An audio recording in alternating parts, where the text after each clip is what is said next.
میرے محترم بھائیوں، جتنے لوگوں کے کمر میں درد ہے، دوائیوں کے چکر میں نہ پڑو، لمبا سجدہ کرو کمر کے درد کے لیے۔ یہ میری کتاب ہے، اس میں میں نے بتایا ہے صرف سجدہ کرنا 80 بیماریوں کا علاج ہے۔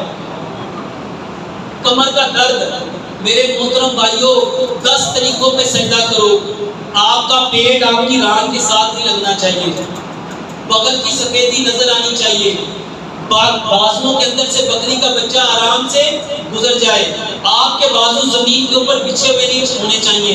7 ہڈیوں پہ سجدہ کرنا ہے، 7 ہڈیاں، 2 پاؤں، 2 گھٹنے، 2 ہاتھ، 7ویں ہڈی یہ ناک کی۔ بدقسمتی سے ہم یہ لگاتے ہی نہیں ہیں، ہم تو یہ لگاتے ہیں ماتھا، اور یہ کیوں لگاتے ہیں؟ کیونکہ سجدہ قریب کرتے ہیں۔ آگے کر کے سجدہ کرو، جتنا اپنے آپ کو آگے لے جاؤ گے آپ کے کمر کے بٹی بلیڈز کھلیں گے، آپ کے مورے کھلیں گے، جتنے مورے کھلیں گے اس کے اندر جو ڈسک ہے وہ دوبارہ سے ہیل ہوگی۔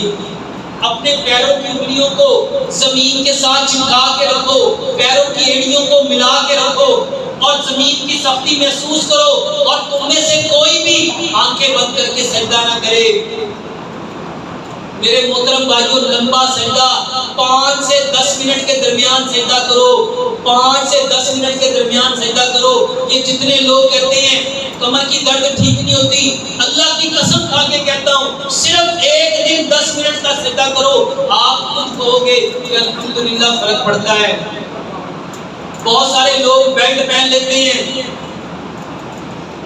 جو لوگ نماز میں سجدہ نہیں کر سکتے وہ اپنے بیڈ پہ الٹا لیٹ جائیں، اپنی ٹانگوں کو سمیٹ لیں، اپنی ہپ کو اوپر اٹھا لیں، اپنے ہاتھوں کو آگے کر کے لے جائیں اور سجدہ کریں۔ یقین جانیں آپ خود بتائیں گے کہ کتنا فرق پڑتا ہے۔